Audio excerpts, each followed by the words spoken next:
It's time for Sustainable Living with Glenn Boblitz, the show that helps you be prepared to care for your family regardless of the circumstances that may come your way. Now, here's your host for today, Mark Lamb. Well, we're back in the studio after a little bit of a break because of a surgery that I had. Glenn Boblitz checking in. How you doing, Glenn? I'm doing good for a early morning. Yeah, that's right. Somebody set the clock back on me, and I just ruined my whole day. Yeah. you know, they tried to pass that law to get rid of it, you know. Right. And God, that irked me when they... I mean, come on, people. You know, just one consistent thing. Do one consistent thing. I don't think they can. No, they can't. They live in chaos, and that's their world. Therefore, we do. Yeah, therefore, we suffer for it. But regardless of that, doing okay. Good. So what do we got on the plate today? Well, I did some research.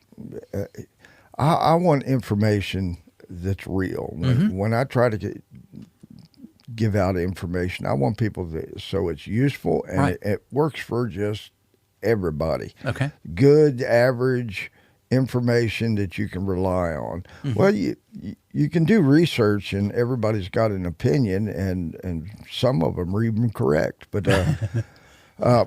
what I wanted to know is what is actually needed in a crisis or natural disaster. Okay. You know, what are the people that went through it? Those are the people you got to ask. Right. You know, you can't ask a podcaster, because if he's never been through it, right, he's just pulling, you know, secondhand information. Mm-hmm. Mm-hmm.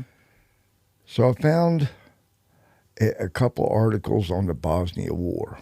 Oh, okay. Now, if there's ever a calamity in your neighborhood, it's when war comes through it. Right, true. I don't know how them people have made it in Russia and Ukraine and all the rest of the places. The devastation that you see, you know, we get a little clip of a bunch of buildings blown up, or right. You look at Israel and you see some mega bomb blast through somewhere, and you go, "Wow, that's bad." Right. But what if the guy that's, you know, in the building or next to that building, and you go, wonder what his life is like. So let's ask him what his Monday morning was like. Right. I bet he'd get a different answer than mine. Sure. So those are the kind of people I want to ask, and because you can't just go to Bosnia and say, how was the war? Right. True. But they did comment and had a guy go out and actually ask those people. I don't know. Remember if he was actually in the war or he was just a resident of. But they had a common list that they went through very quickly and said, wish I'd have had this. Right. And, you know, other than, you know, a rifle or something, these are just the average people. They're not into the war. Right. They're just the people suffering through the consequences. Okay. Just like we would in a natural disaster here. You would just suffer through the consequences. Sure. You know, you didn't cause it. You're not involved in it. You're just thrown in the middle of it. All the women said soap. Really? And that was kind of shocking to me. And the guy went on to say that disease ran rampant pretty quickly. Gotcha.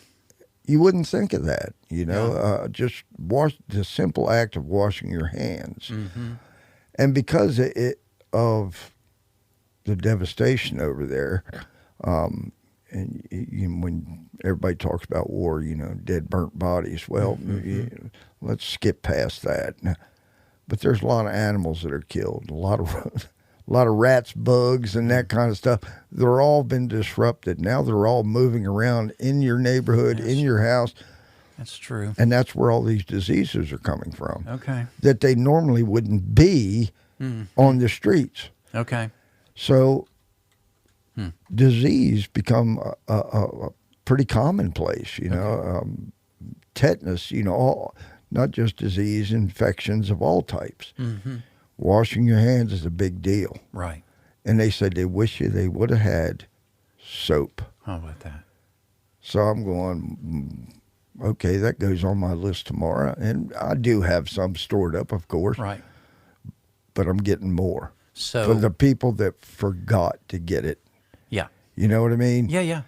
Because bars of soap, as long as you keep, I guess it's like anything, keep it away from moisture, right? Are you talking about bars? Bars of soap. Okay. And then they went on to elaborate on other kinds of soap that they wish they would have had. Okay. And dishwashing soap. Sure. Or something to wash their clothes. This, you got to remember, the Bosnian War didn't happen over the weekend. No, that was several it years. drug on for a while, yeah.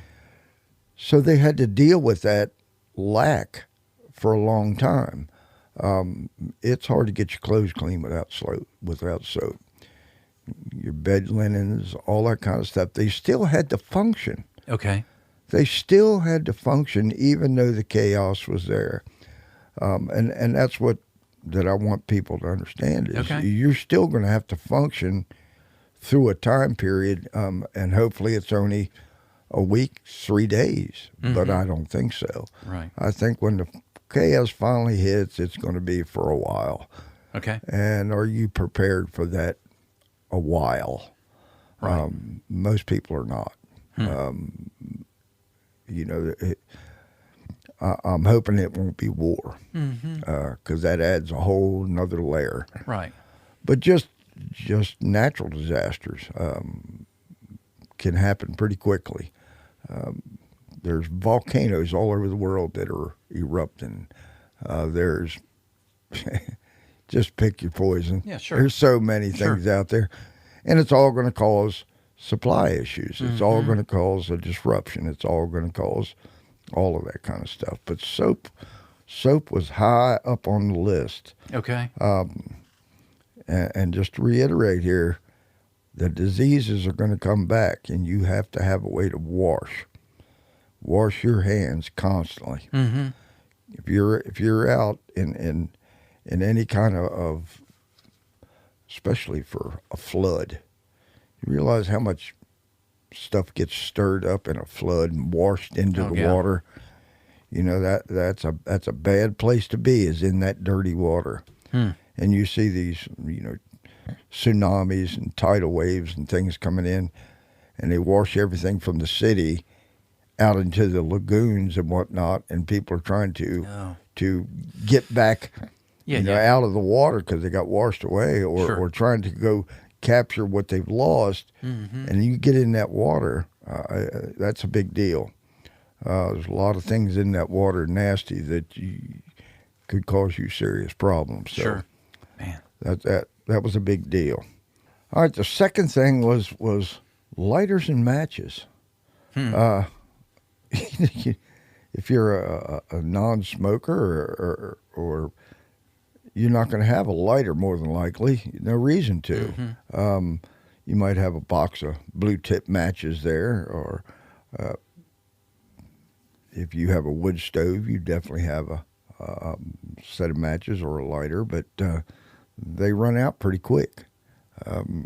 I can imagine that if you're trying to heat your home with wood and you have one lighter, you might make it a couple months, but you might want to think about extra lighters. Okay. Because you're going to be lighting a lot of things. One is your stove to keep warm. Right. Two is going to be lanterns, that kind of stuff. Just a flick of a lighter just to put a little light on the subject of whatever you're doing will help you out a lot. But they went quickly. And all these things that I'm telling you about here on this list, they could not get. They were like, gold. Yeah. People were bartering them, but they were so high priced. These were the highest priced items. Who would think a bar of soap would bring that kind of money? Yeah.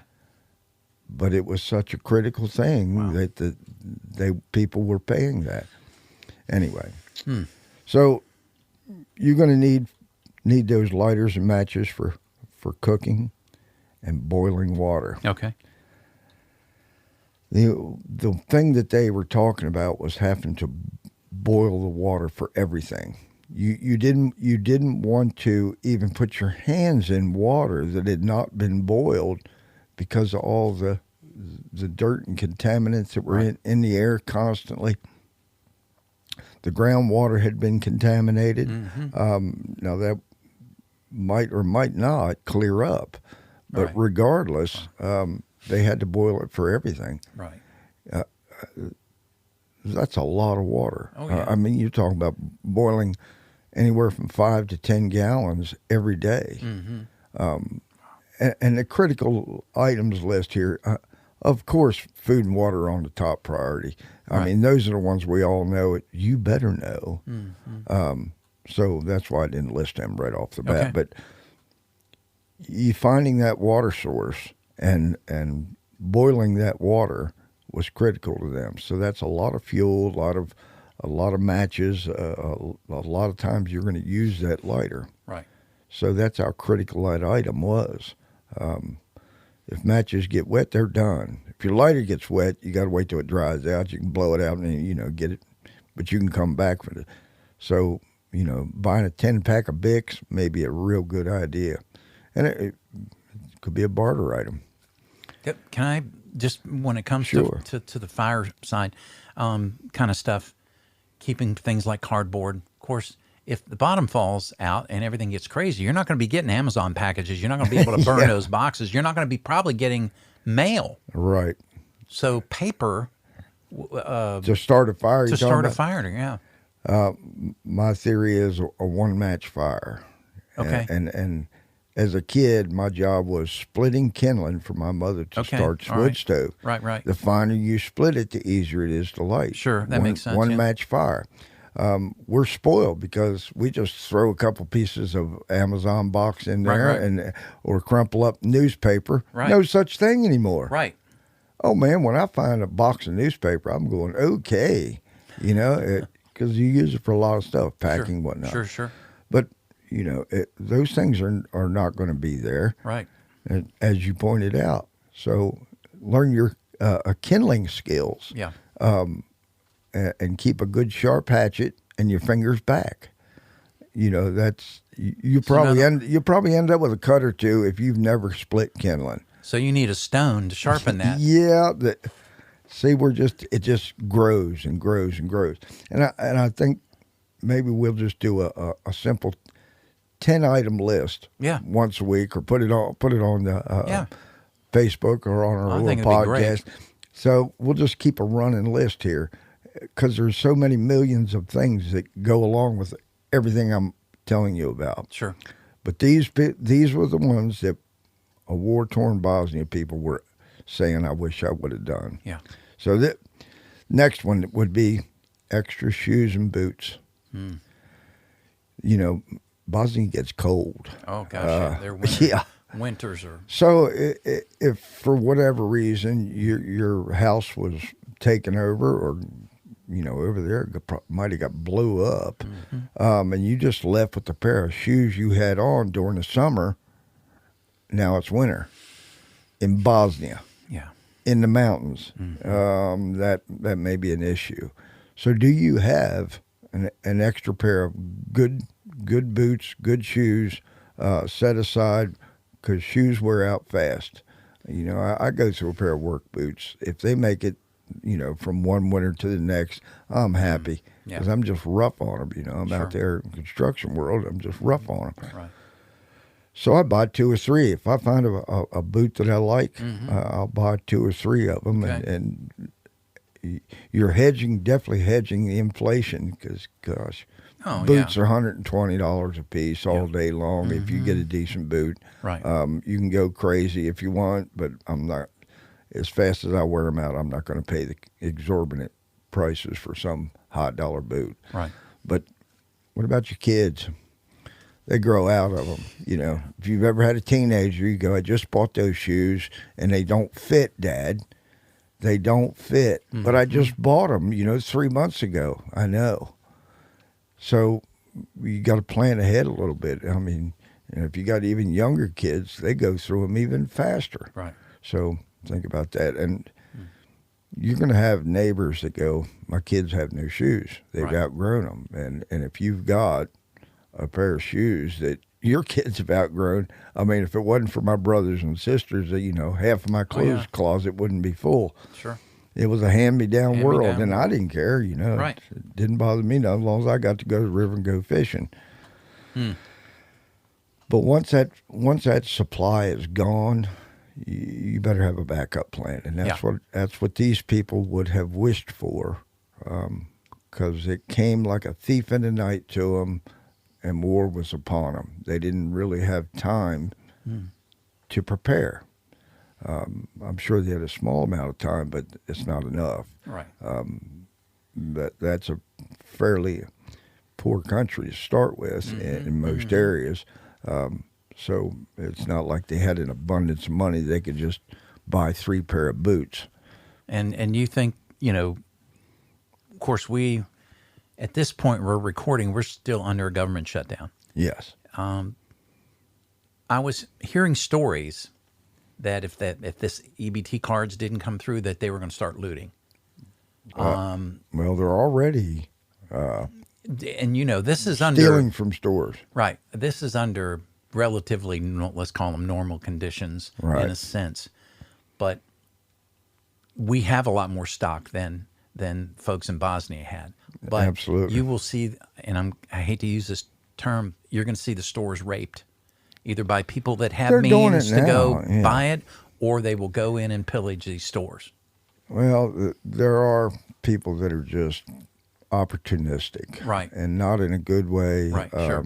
So, yeah, you're going to see it. It's already happening, but they're not doing it en masse like they did out in California. Right. They looted 39 stores in one night. And Wow. some of those stores, these are larger corporations Right. said, okay, we're out. Yeah, we're done. Yeah, we're out of Chicago, or we're out of LA. We're not going back. Yeah. Just Can't blame them. yeah, we've allowed that kind of behavior, and it's not getting any better. But I read to the back of the book. That's right. All right, warm clothing and blankets. Everybody probably should have a coat. But if you've experienced a flood through your little town that took your town away, maybe your house went with it. If that happens, you don't have that coat. Having a coat to even give to someone, or a coat that is warmer than you'd use during the fall, little fall jacket's one thing. A blistering, blowing winter is another. There's sometimes you just can't get warm enough out there working. I haven't done it my whole life. I'm not a big fan of winter because I've had to work in them.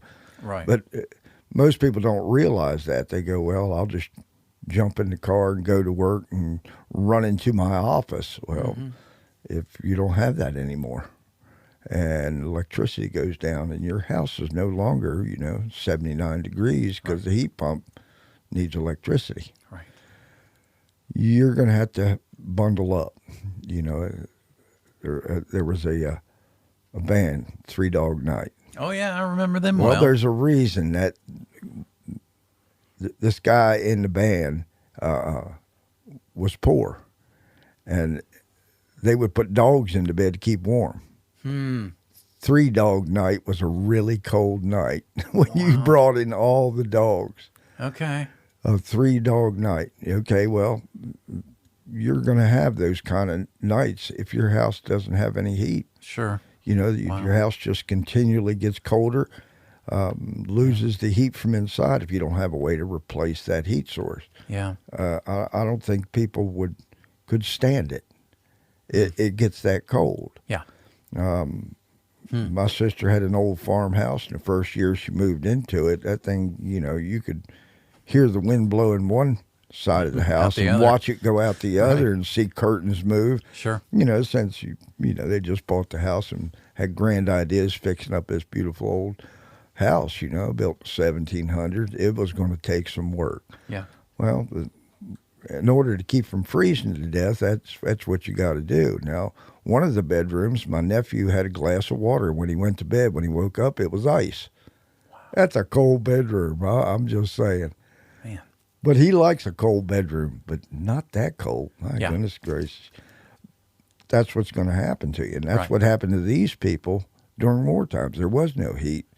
There was no way to stay warm. Mm-hmm. So having extra blankets, not just a blanket and your little foo-foo comforter with, blue goose on it, they were looking for down quilts, wool. Wool was an excellent blanket. Mm. I know it's scratchy. Yeah. That's just the way it was back then. But now we'll have wool blends and all that kind of stuff. Right. Unless you can afford a merino wool, I doubt. I've not heard of that. Merino wool? Oh, finest wool in the world. Wow. New Zealand. Okay. Australia and New Zealand is where merino wool comes from. But it's as soft as a bunny. Okay. It is not the scratchy type. But for that, you will pay. Okay. Anyway, wool, down comforters. If you can get a hold of some wool blankets, and the idea is to put the wool blanket between two other blankets so you never touch the wool. Second thing about wool will keep you warm even if it's wet.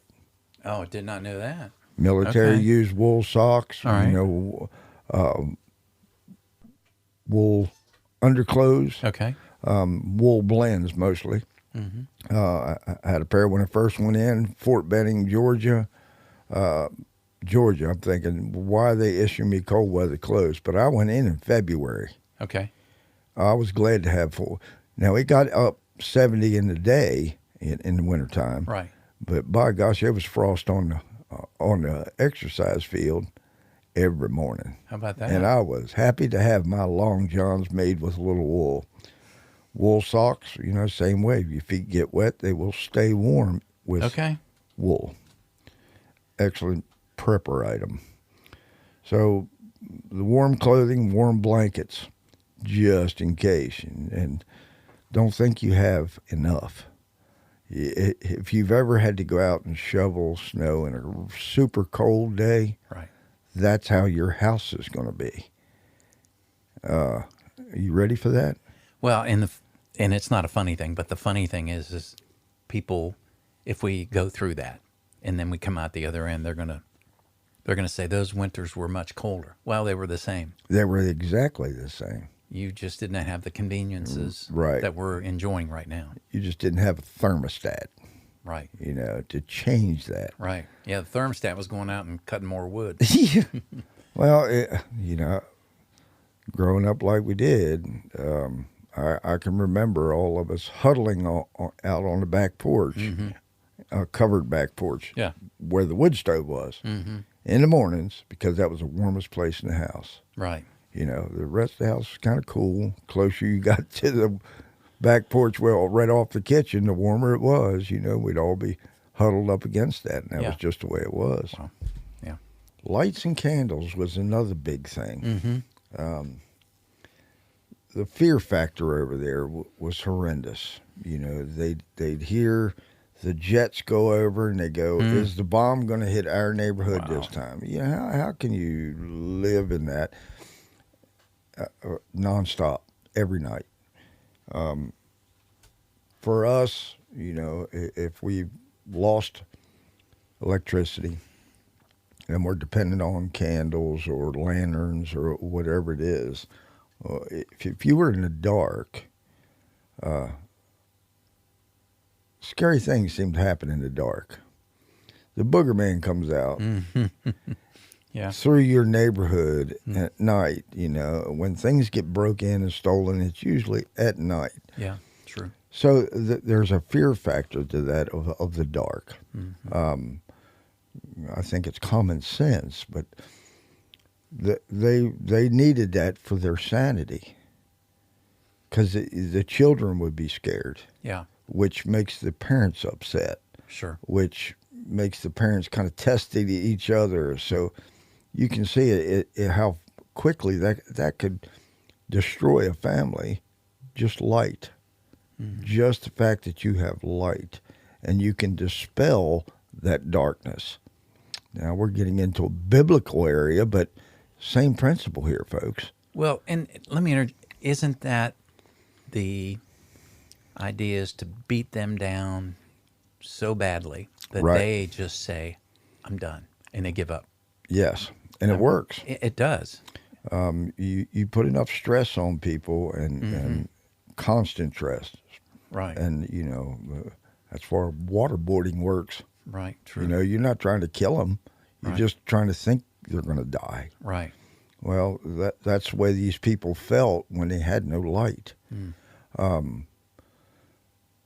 So it They tried to make Noriega go insane by pumping Ted Nugent down his ears for 48 hours. They were blasting music, hard rock music. Or I'm not saying it was Ted Nugent, but anyway, Right. They did something similar like that, though. They used loudspeakers and I'm not music. I'm not a big fan of rap, and that's what Right, would right. send me over the edge, I think. But Gotcha. unless I'm at the club, I really don't want to hear much rap. But I'm kind of old school. But Right. No, I got you. there are some good songs on there. But at any rate, that having light, for to dispel the booger man, that's what we're after here. If you have just a single candle in a room, everything seems okay. And if you want to do a test on that, you just set that candle in the middle of your living room, turn out all the other lights, light that candle, and let it burn for about 30 minutes. And without telling anybody, blow the candle out. There's an immediate silence Interesting. and an immediate panic Huh. right after that. Right after that silence, everybody's going, holy crap, you can't even hear yourself talk because everybody's talking at once because they're in a panic because they're not used to it. Wow. That fear can come in that fast. And that's with absolutely no threat. Right. So, Right. if you're living through some disaster, natural disaster or man-made, it doesn't matter. Have that light. Light can come from batteries operated, LED flashlights, whatever it is, which you're going to learn to conserve. Right. Candles, kerosene lamps, the old hurricane lamps they called them. But that's only going to last as long as you have that fuel. Okay. Now, you have propane, the white gas, Coleman lanterns, super bright. Right. But how much of that fuel do you have stored? How much propane do you have stored? How much kerosene do you have stored? Those are all very good buffers for a long-term outage. But they are not the answer for a long-term Okay. outage. So candles are, because you can actually make your own candles. Beeswax. Everybody has bees nowadays. Scarf up that beeswax. And here's the thing about beeswax. Beeswax candles burn almost twice as long. Really? Yeah, it Interesting. is a much more denser wax. Okay. Second thing is oil lamps. Oil lamps go back 10,000 years. And it doesn't matter what kind of oil it is. Right. You can make a oil lamp out of just simple clay, set it on a wood stove and let it harden up and make a oil lamp. Now, that'd be a good skill to have. Yeah, sure. That'd be something that you could even teach your kids how to make. Baby food jars make a good oil lamp. Poke a hole in the top of the lid, drop your wick in. So learn to make candles, learn to make oil lamps. There's so much stuff online that shows you this kind of thing, but these people didn't have it and wish they did. Yeah. So start working on your lights and candles. I bought a box of candles about 2 years ago at a flea market. They were kind of beat up old candles. You know how people collect candles. Yeah. Some of them were even scented. Guy had been selling out of that box all day long, and he's like, I'm tired of it. I said, how much for the whole box? $5. Oh, my gosh. Yeah. You're I said, scooping you that got puppy another up. box of those? But, I've shared some of them candles with others. So that's a lot of light for me. You know, if each one's burning 2 hours, I'm going, wow, you know, that's a long time for somebody in the dark. All right, batteries. Batteries for these lights that we're talking about, you know, a flashlight, boy, just indispensable when the crap hits fans. Like somebody blew the candle out. Where's your flashlight? Do you have good batteries? Do you have rechargeable batteries? All those kind of things. But they're all buffers unless you have a way to generate enough power to recharge them. So, you know, thinking in those terms, you're going to have some other items. And I think that's where this list that I'm contemplating putting out there is going to come in because they're all kind of related. One is related to another item. And the items become more primitive the longer it goes out. So maybe we'll start there. So batteries for lights is one thing, but batteries for communication is another. Okay. You need to know what's going on. There's nothing worse than being kept in the dark. Not to play light on, not to, to play on words here, but I'm just saying, being in the dark is bad. We just explained that. Communication, if you have no idea what's coming, what is happening, you're in the dark, informationally. So what kind of communication you think you're going to have if the power goes out? I mean, if you can't keep your phone charged, that's one thing. I'm not sure how long that phone will stay up. I do know that the communication systems are set up for 1 week redundancy. They have battery backup, and it's not for communication. It is to keep the programs alive. So when the power comes back up, the computer goes, okay, I've rebooted, I'm ready to go. Right. It's not for your communication. Interesting. Communication takes a lot of energy to run. Right. These microwave towers to send out that signal, you know, that's all electricity flying through the air in the form of radio frequency. Right. Still electricity. So somebody generated that, somebody put it out or stored it and refined it so it can go out over the airways. But it's all about the energy. So how would you do that? I would suggest you get a CB, a really good CB. Now, I'm not talking about a $7,000 setup, ham-operated radio system. I'm talking about a CB from one of these shops around here. I think you can even get them at Walmart. One of them is a Presidential. That's the name of it. Okay. I recommend that Presidential 2, and that's I have the Lincoln 2, Lincoln number 2. That has a lot of capabilities. A lot of capabilities. And this is a two-way CB radio. It's the old style CB radio, Breaker 19, good buddy. Okay. But they have a lot more features. Now, how much is that going to cost me? Anywhere from about $150 if you catch it on sale up to about $225, $250. Okay. That is nothing compared to having communications when the crap hits the fan. Right. If you don't know how to use that CB or some of the features, comes with a little book.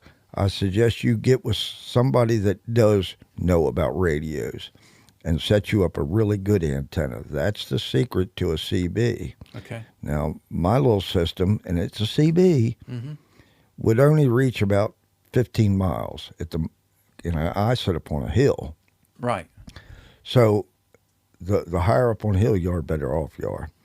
But, still, it's only going to reach about 15 miles because it's not pushing out very many watts, my little. But if you had a really good antenna, you get do much better. Right. You get, just like in radio, you get a gain the higher you go. You could have 100 watts at the base of that tower with the antenna gain. You might be at 250. Exactly. I can talk to Winston-Salem. I can talk to Appomattox. So I'm in a pretty good spot. Right. Just for a radio. Now, I may end up being the hub communication of my little road or community. If the disaster that we come upon is wider than just our little community, like the whole eastern seaboard, having those kind of communications is going to be critical. Right.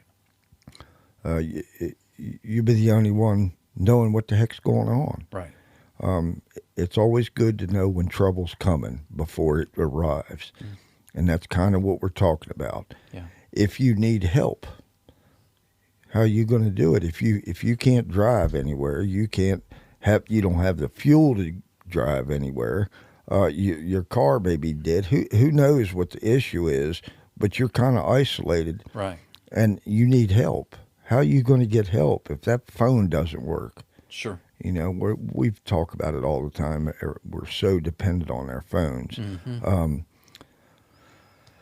So that's a big deal. I would suggest that you get communications, because that was one of the things that worried those people the most, was not knowing what's going on, because you couldn't go out. You could not go out and just wander around. There's a war going on. This was during the Bosnian conflict.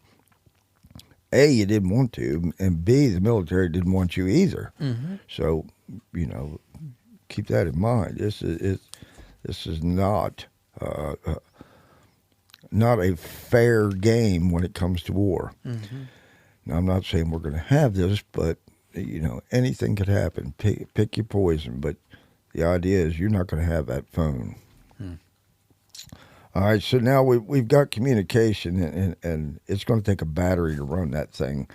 So a little solar-powered generator or just a solar panel itself that's putting out 12 volts, because that's what your CB is going to run on, 12 volts, to maintain the battery.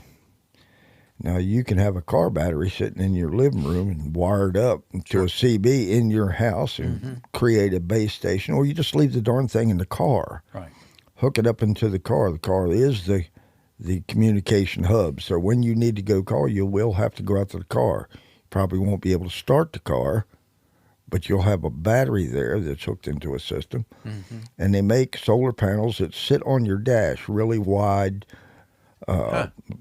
across your dash. Okay. As a maintainer that maintains your battery. Okay.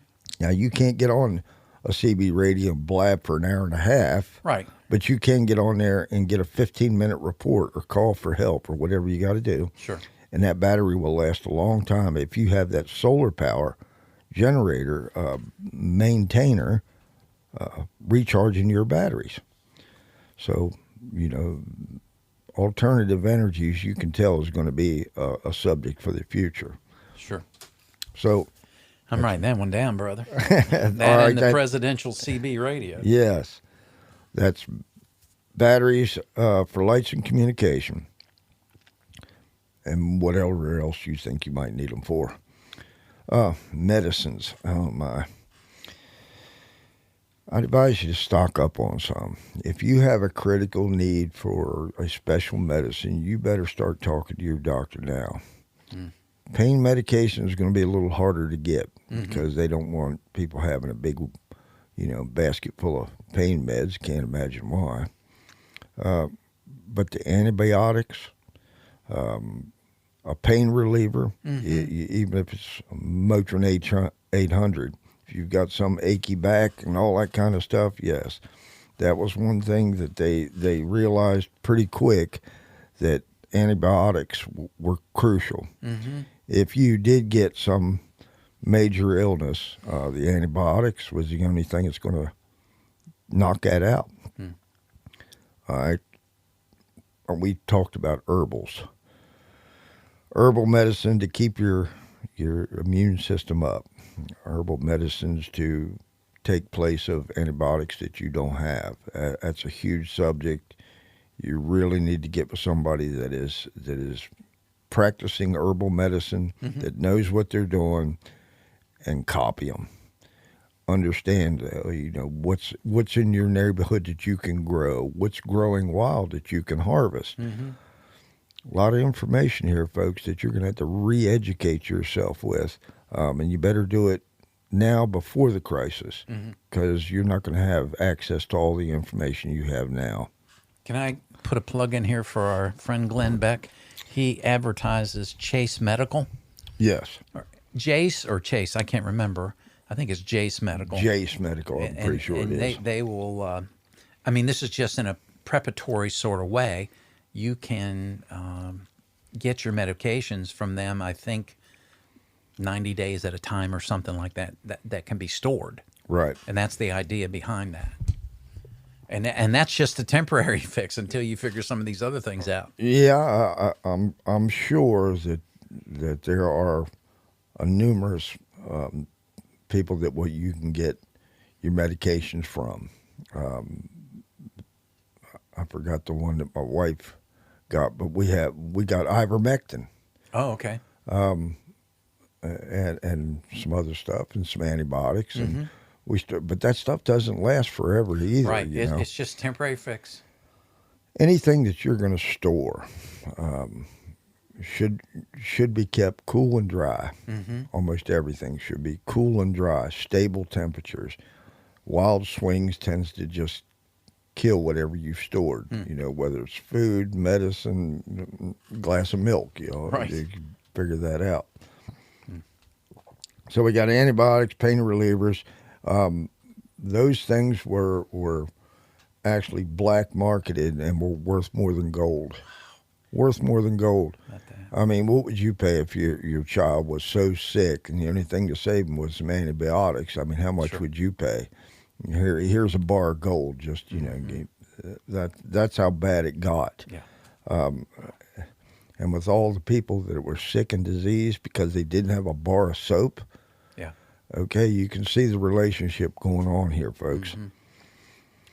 Cooking fuel. Right now, you can start out by saying, well, I've got a cook stove, and that takes wood. So how much wood do you have? You know, God bless you if you have that, because that'll make your life very, very much easier. But you're going to have wood cut already, a big stack.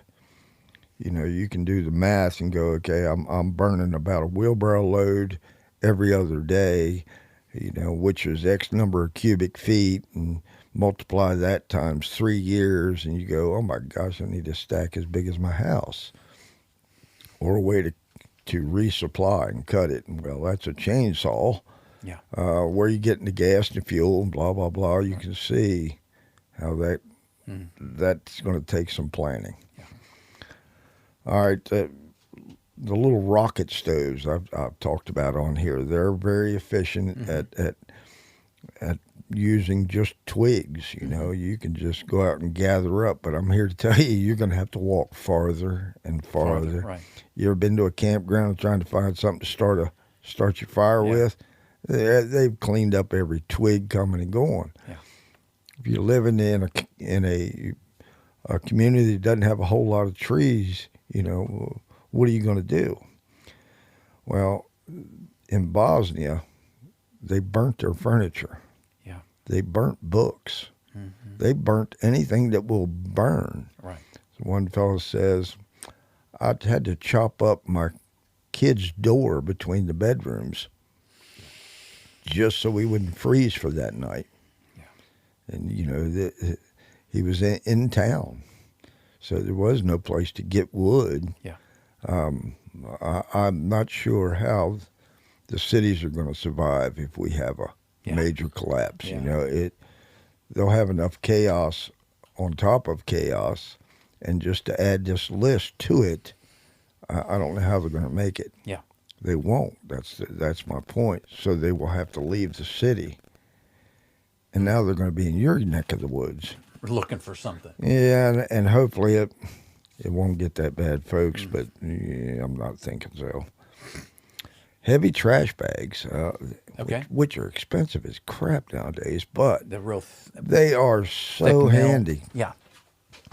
You can actually store water in them. If you took a cardboard box and lined it with a trash can liner, you could store a lot of water in that box. Now, you wouldn't be able to carry it far. Right. But you could do that. I think everybody took a trash bag and made a raincoat for emergency.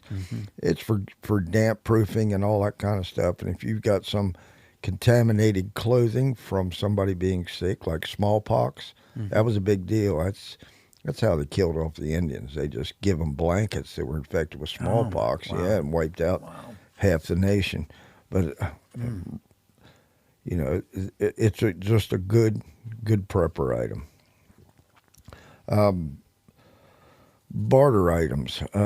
If you need something, you have a couple extra of these items that I just mentioned.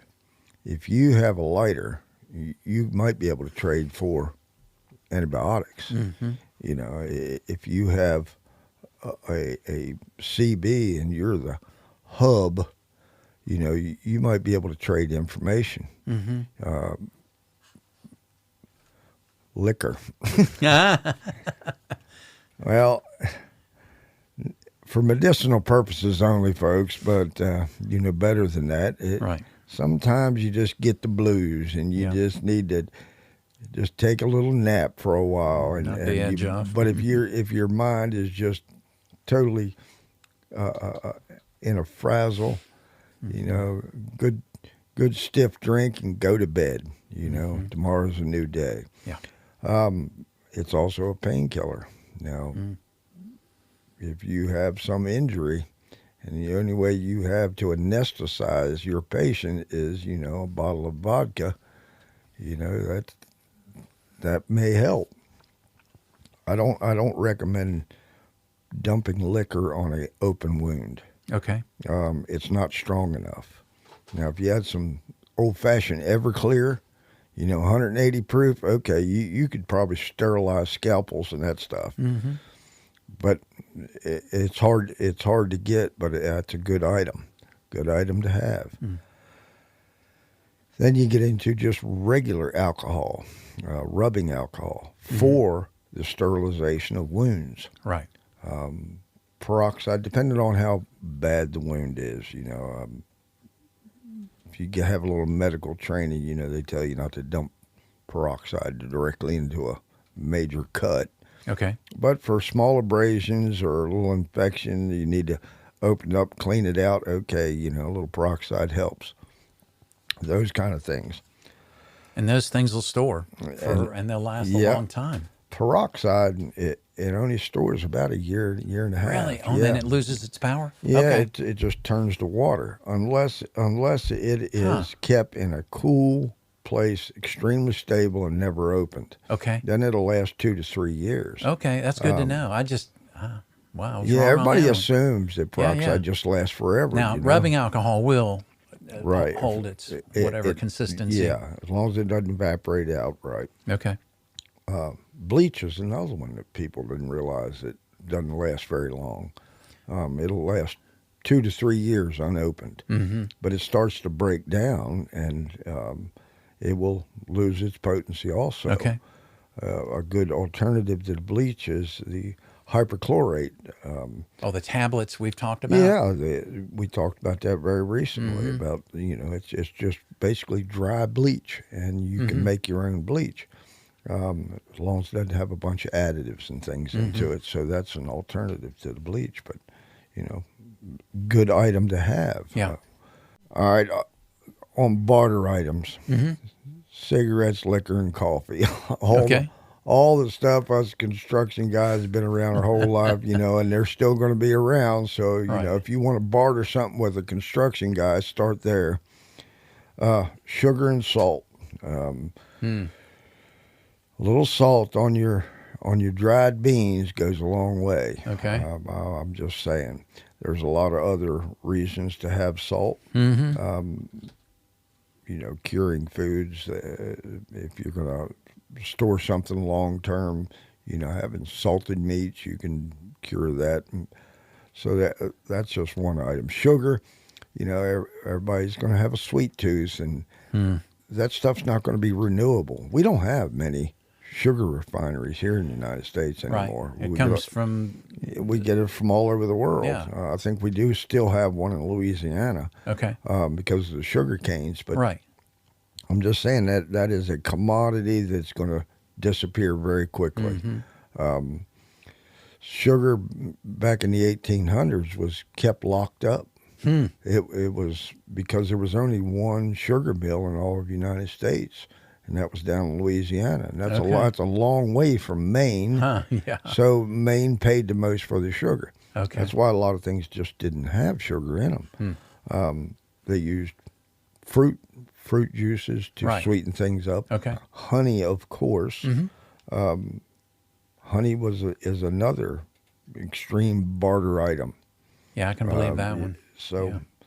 all right, and there's such a big list of barter items. We're not going to go into them all here. May add them for the next 10-item list. Here's one that people probably going to flip out on, and that's body armor. Okay. I suggest, and these are not my opinions. These are people from Bosnia during a war said they wish they had body armor. Imagine that. Right. But these are just average people in Bosnia. A banker or a clerk at a store said, I wish I'd have had body armor. I'd have felt much safer, or my child may have not have been killed if they'd had body armor, because they went outside and caught a stray round. Yep. Well, if we have a collapse, there is going to be some mean people out there, folks, that are going to have guns. That's all there is to it. And some of them might be your own government. Yeah, somebody may be your neighbor that you've known for a long time, but he's desperate. He's hungry and got a gun. Right. So having body armor would probably be a good thing. The people in Bosnia actually would cut out pieces of plywood or wood that they can find and metal and make these layered vests. Okay. They would sew them by hand and make their own body armor just so they wouldn't catch a piece of shrapnel from bombs. Sure. Okay, well, we have access to very good body armor. It's all over the internet. You can buy it straight out. You don't have to be a military person, all that kind of stuff. In fact, you can get military-grade body armor. Okay. Now, I didn't say it was cheap. Right. The best, buy the best you can afford. Okay. You could probably do a whole show on just body armor and all the different components that you can get. And it's a good idea to know that. So, body armor. The next thing was night vision. Interesting. So they could see out into the night without giving away their position. If you turn a flashlight on, flashlights work in both directions. You turn a flashlight on to see the booger man, and the booger man can see where the light's coming from, which is you. Right. The booger man may see you before you see him. Okay, so night vision, and they do have some cheap night vision out there. You can pick up for $150, and you can see into the night. Silly question. Is all night vision battery operated? Yes. Okay. Another reason for batteries, of course. Right. Okay. But it may be giving you just a buffer to get you through the first 1 year. Right. I mean, you've heard the statistics about how long we could really survive if the crap hit the fan and everything just collapsed. People go crazy for the first 4 or 5 months, and then it'll tail off, and you'll have roving gangs that are still surviving, so on and so on. But if you can see the booger man coming before he sees you, you got the advantage. Right. In the military, they call it a force multiplier. I've heard that term, yeah. If you have that, that's a 50-to-1 force multiplier, because you can see in the dark and they cannot. So it's not that you going after that guy, it's you can avoid that guy. And if he continues towards you, you can do something about it. So that was one of the items that they wish they could have had, but most of them guys couldn't afford it, even if they could got their hands on it. Sure. But if the military's out there running around, you may be able to trade something for some night vision. But I suggest you just buy something that's economical for you, the best you can, and have it ready. Yeah. I have some because I got chickens, and the fox comes at night. Right. So I want to see him coming, and Sure. he sets off my little perimeter alarms, and I get the signal, and I start looking out the window, and there he is, and I dispatch him. So, having that force multiplier and a tactical advantage, all those are good things. And I'm about done with this list for today. Everybody's all flipped out, scared now. But Well, you've certainly opened up some pathways to future shows. it's reality. During this one. This is reality. Yeah. I got to remember, this is not my opinion. These are people from a war-torn country that says we should have had this prepared. Right. Seems to me that's going to be good advice for our audience here. Absolutely. All right. Well, Glenn, thank you as always. Thank you. Join us again next week for Sustainable Living with Glenn Boblitz, helping you be prepared and not scared. This podcast drops every Friday anywhere you get your podcast.